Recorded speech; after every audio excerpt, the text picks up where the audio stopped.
तमेव कृत्वा मनसा तपश्चर्योपदेशकं पतित्वेन तदा संध्यां ब्राह्मणं ब्रह्मचारिणं। प्रिय दर्शकों नमस्कार, एक बार फिर से उपस्थित हूँ आप सबके सामने।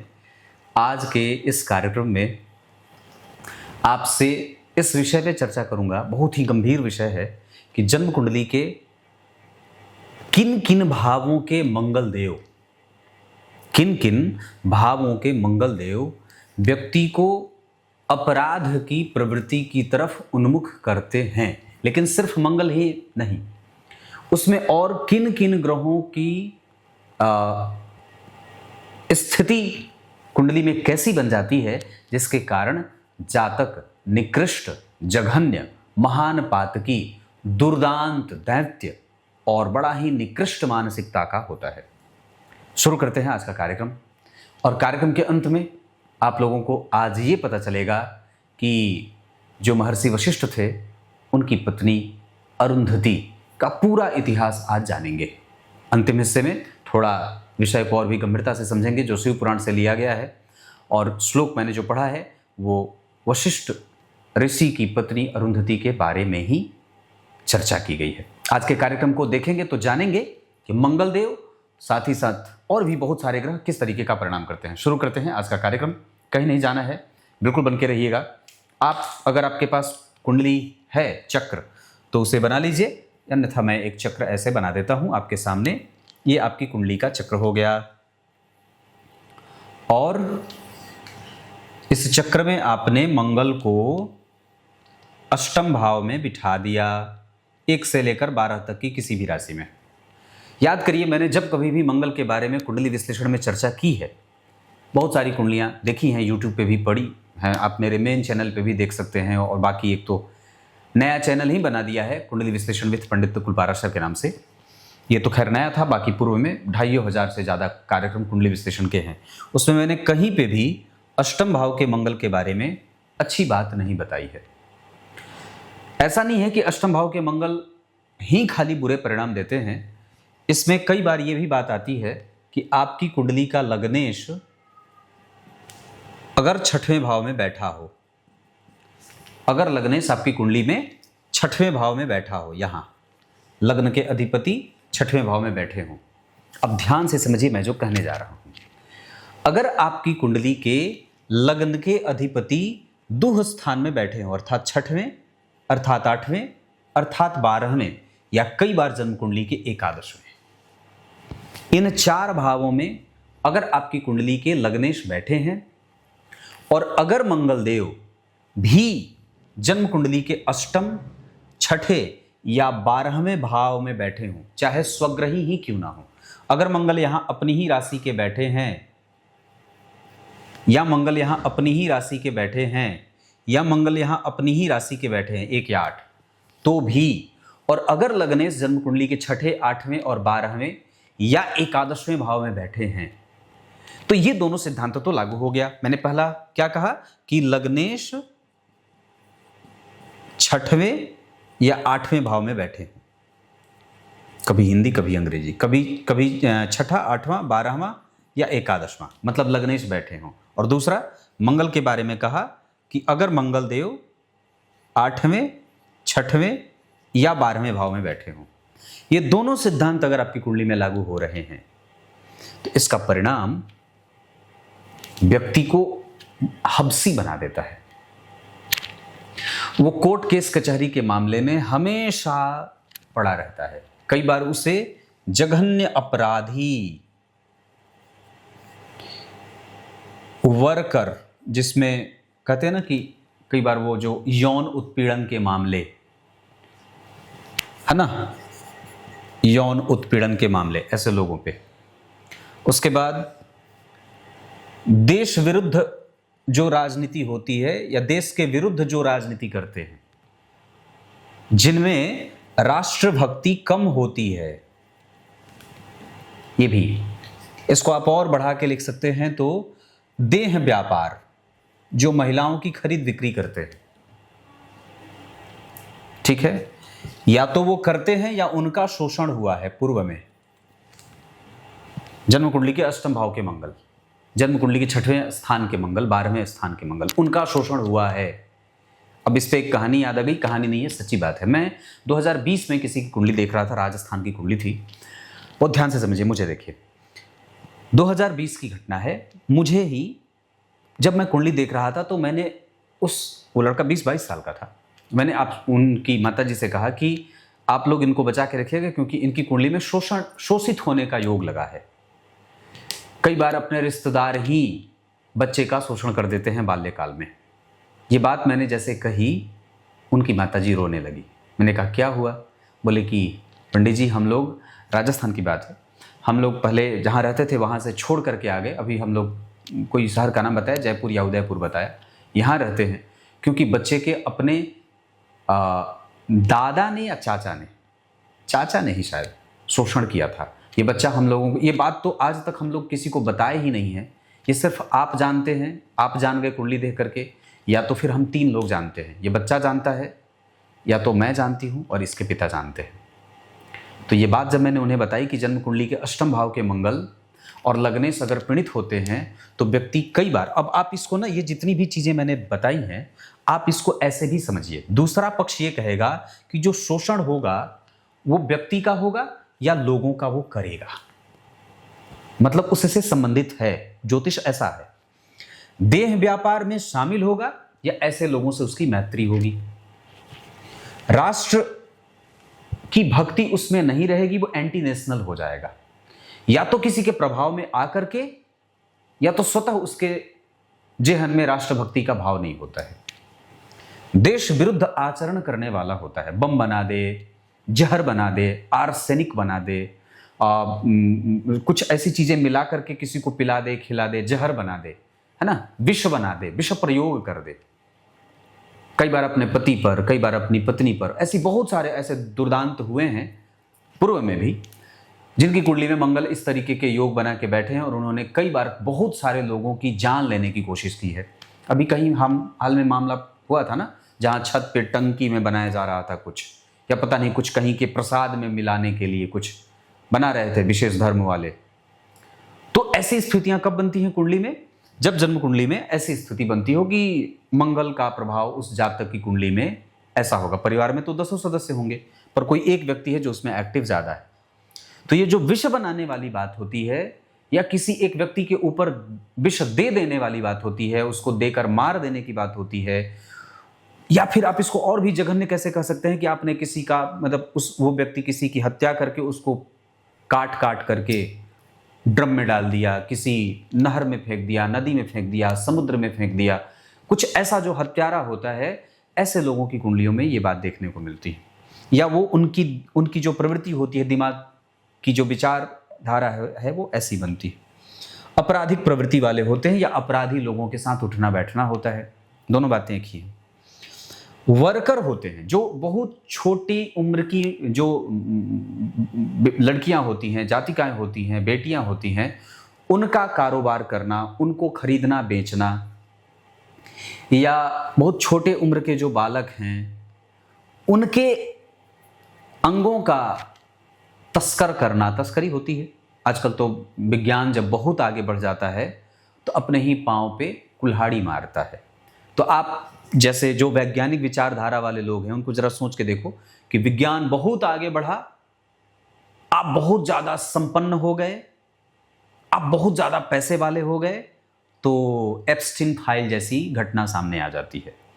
दुनिया का सबसे धनवान व्यक्ति बहुत होगा तो क्या करेगा? तो ऐसी ही चीजें करते हैं, ऐसी ही बातें निकल के सामने आती हैं। उसके बाद वो स्वयं यौन शोषित होता है या यौन शोषण करता है। कब होगा? जब इस तरीके की प्रवृत्ति कुंडली में बनेगी। कब? तो लग्नेश 6ठे 8वें 12वें एकादश में और मंगल 6ठे 8वें 12वें बैठे हों। इसमें एक ग्रह और भी होगा जो सबसे ज्यादा प्रभावी होगा या हावी करता है, वो है चंद्रमा। अगर चंद्रमा जन्म कुंडली में पीड़ित हो, परेशान हो, या फिर जन्म कुंडली में वो दूषित होने का अर्थ है कि पाप ग्रह के चंद्रमा हो, पीड़ित होकर बैठे हो, शनि मंगल राहु केतु के प्रभाव में हो, या वो गुरु से केंद्र में ना हो, शुभ ग्रहों से केंद्र में ना हो, केंद्र में ना बैठे हों। जैसे मान लीजिए चंद्रमा, अगर मान लीजिए चंद्रमा पीड़ित कब होंगे, यहाँ बैठ गए, यहाँ बैठ गए, यहाँ बैठ गए, या फिर उनसे गुरु का कोई संबंध नहीं बना, चंद्रमा यहाँ बैठ गए, गुरु यहाँ बैठ गए, तो ये अच्छी बात हो गई। गुरु यहाँ बैठ गए तो अच्छी बात हो गई। लेकिन चंद्रमा और गुरु का कोई प्रत्यक्ष संबंध नहीं बना तो ये कई बार बहुत ही दूषित मानसिकता का व्यक्ति को बना देते हैं, व्याभिचारी बना देते हैं, महान दुर्दांत दैत्य बना देते हैं। ये सब बातें समझनी चाहिए। हम कुंडली को जब अपनी हाथों में लें तो उसके अंदर के रहस्यों को जानने में ये सारे सूत्र सिद्धांत काम करते हैं। आप झूठे हैं, छलिया हैं, दोष युक्त हैं, ये कैसे जानेंगे? क्योंकि सामने आए व्यक्ति के चेहरे से तो, मुखड़े से बहुत सारी चीजें स्पष्ट नहीं होती हैं। तो उसकी कुंडली देख करके आप कई बार ये अंदाजा लगाएं या उसको समझाएं या समझें कि व्यक्ति किस मनोवृत्ति का है। ये सारे सिद्धांत आपकी कुंडली में या किसी की भी कुंडली में अगर लागू हो रहे हैं तो हमें बचने की आवश्यकता है। अगर हमारी कुंडली में लागू हो रहे हैं तो हमें भी ऐसे बचने की आवश्यकता है। ये कुंडली के ग्रह हमें ये इशारा करते हैं, ये इंडिकेशन देते हैं कि देखो तुम्हारी कुंडली में ग्रह ऐसे बैठे हैं, इस वजह से सावधान रहना। तुम्हारे साथ कोई भी दुर्घटना घट सकती है, किसी भी प्रकार की परिस्थिति बदल सकती है और किसी भी प्रकार के प्रभावों में तुम आ सकते हो। कुंडली से हम ये समझ सकते हैं, हमें अंदेशा मिलता है, हमें ये ऐसी सूचना मिलती है ना। जैसे कहते हैं ना कि जो इंद्रियां होती हैं, जीभ, आंख, कान, नाक, जीभ, त्वचा आदि, तो ये जो इंद्रियां होती हैं इनकी गति सिर्फ वर्तमान तक है। जैसे जीभ, वो वर्तमान में स्वाद चख रहा है, उसके बाद वो भूल गया, उसको कोई पता नहीं है। आंखें सिर्फ वही देखती हैं जितनी तक उसकी दृष्टि है। मन की गति जो है वो भूत, भविष्य और वर्तमान तीनों तक है। कहते ना, मेरा मन कह रहा था।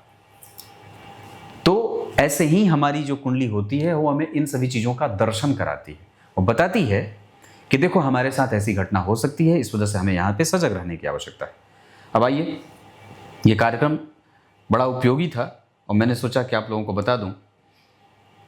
शुरुआत में जो मैंने श्लोक पढ़ा था उसका अर्थ समझते हैं और कार्यक्रम के अंतिम हिस्से में आते हैं। ब्रह्मा जी की पुत्री होती हैं, कहां लिखूं? ब्रह्मा जी की पुत्री होती हैं संध्या। ब्रह्मा जी का मन संध्या पे आ जाता है।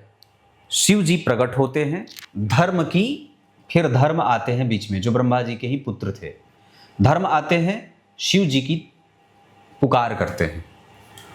भगवान भोलेनाथ आकर के ब्रह्मदेव को खूब डांटते हैं, तुम्हारे ऊपर काम का प्रभाव कैसे आ गया, और ये इतना ज्यादा कैसे हो गया कि तुमने अपनी बिटिया पे ही काम का भाव देख लिया। और सिर्फ ब्रह्मदेव ने ही नहीं देखा था, इनके पुत्रों ने भी देखा था संध्या को कुदृष्टि से, कहें या काम भाव से। अब आज का काम और उस समय का काम अलग होता है। तो संध्या देवी ने कहा कि मैं अब इस शरीर को, क्योंकि संध्या देवी भी काम के प्रभाव में आ गई थी अपने भाइयों के प्रति कई बार। संध्या देवी ने कहा, जब उन्हें सत्य का एहसास हुआ, धर्म का एहसास हुआ, शिव जी आकर के सबको डांटते हैं, तो संध्या देवी को भी इस बात का एहसास होता है कि मैंने गलती की है। उन्होंने कहा कि मैं अब इस शरीर को नहीं रखूंगी, अब इस शरीर को तपस्या करके समाप्त कर दूंगी। एक चतुर्युग तक तपस्या करने के बाद शिव जी का आशीर्वाद प्राप्त होता है, दर्शन होता है। उसके बाद शिव जी उन्हें 3 वरदान देते हैं। पहला वर कि मैं दुनिया भर में प्रसिद्ध हो जाऊं। दूसरा, पहला वर ये कि दुनिया भर में प्रसिद्ध हो जाऊं। दूसरा वर उन्होंने क्या मांगा कि किसी भी बच्चे पर जो जन्म लेता है एक निश्चित सीमा तक उसके ऊपर काम का कोई भी असर ना रहे। इसी वजह से किसी भी जन्मजात बच्चे पे, जन्म का जो नवजात बच्चा होता है उसके ऊपर काम का असर नहीं होता है, चाहे बेटा हो या बेटी, लड़का हो या लड़की। और तीसरा कहा कि मैं जिस पति से मेरा विवाह हो वो व्याभिचारी न हो और वो सिर्फ मेरे प्रति ही पत्नी का भाव रखे, बाकी किसी के प्रति भी अगर वो पत्नी का भाव रखेगा तो वो नष्ट हो जाएगा, नपुंसक हो जाएगा। भगवान महादेव कहते हैं, शिव जी कहते हैं जाओ ऐसा ही होगा। सारा हो गया। उसके बाद कहते हैं कि तुम्हें अब इस शरीर को, चूंकि तुमने ये तपस्या ले रखी है, प्रण ले रखा है कि तुम इस शरीर को अब धारण नहीं करोगी। जिस पर्वत पे बैठ करके तुम तपस्या कर रही हो, इसी पर्वत के नीचे मेधातिथि नाम के ऋषि तपस्या कर रहे हैं, यज्ञ कर रहे हैं, तपस्या नहीं यज्ञ कर रहे हैं। जाओ उस यज्ञ की अग्नि में अपने शरीर को जला दो। चूंकि तब संध्या देवी ने ये प्रण कर रखा था, जाती हैं और मेधातिथि के उस यज्ञ की अग्नि में अपना शरीर जला देती हैं। उसके बाद मेधातिथि को वापस यज्ञ की समाप्ति के बाद उसी यज्ञ की वेदी से या उसी यज्ञ की अग्नि से एक बालिका उत्पन्न हुई मिलती है, एक बालिका मिलती है जिनका नाम मेधातिथि ने अरुंधति रखा। और शिव जी ने यह बात कही थी संध्या से कि जब तुम अपने शरीर को अग्नि में प्रवेश करना या कराना, उस समय तुम्हें जैसा पति चाहिए उसका भाव मन में रखना, वैसा ही मन में भाव रखना कि मुझे ऐसा ही पति चाहिए, और ये सोच करके ऐसा विचार रखते हुए तुम अपने शरीर को अग्नि में जलाना। याद करिए, जब मैंने शिव पुराण की बात कही थी तो यह बात बताई थी कि जब संध्या तपस्या करने जाती हैं तब उन्हें ब्रह्मा जी के पुत्र वशिष्ठ जी जा करके गुरु मंत्र देते हैं, वेश बदल करके जाते हैं। क्योंकि अगर वेश बदल करके नहीं जाते तो ब्रह्मा जी के पुत्र वशिष्ठ और ब्रह्मा जी की पुत्री संध्या दोनों भाई बहन हो गए। तो एक तरीके से भाई ही थे वशिष्ठ जी, जो वेश बदल करके संध्या के सामने जाकर के शिव जी का मंत्र देते हैं। तो यज्ञ की अग्नि में जलते समय, अपने शरीर को जलाते समय संध्या देवी वशिष्ठ जी का ही या उस पुरुष का ही स्मरण कर रही थी जिन्होंने उन्हें मंत्र दिया था। बाद में वही ऋषि वशिष्ठ जी उनके पति स्वरूप में आते हैं, उनको वही पति रूप में मिलते हैं। इस आधार पर क्या बात निकली कि अरुंधति जो ब्रह्मा जी की पुत्री पूर्व काल में थी संध्या के नाम से, मेधातिथि के यज्ञ में अपने शरीर को भस्म किया, वापस दोबारा उनका जन्म होता है मेधातिथि के बालिका के रूप में। मेधातिथि उनका नाम अरुंधति रखते हैं और उनका विवाह वशिष्ठ जी से होता है। ऐसा इसलिए होता है वशिष्ठ जी से क्योंकि संध्या ने उनका ही वर्ण किया था, उनको ही सोच करके कि मुझे ऐसा ही पति मिले जो मुझे गुरु के रूप में भी प्राप्त हो, जो मेरा गुरु भी हो, जिसने मुझे गुरु मंत्र भी दिया हो। क्लियर है? यह है कहानी अरुंधति की। कुछ इसी तरीके से आज के इस कार्यक्रम का समापन करते हैं।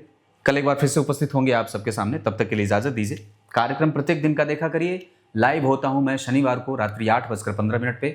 तब तक के लिए बहुत बहुत नमस्कार।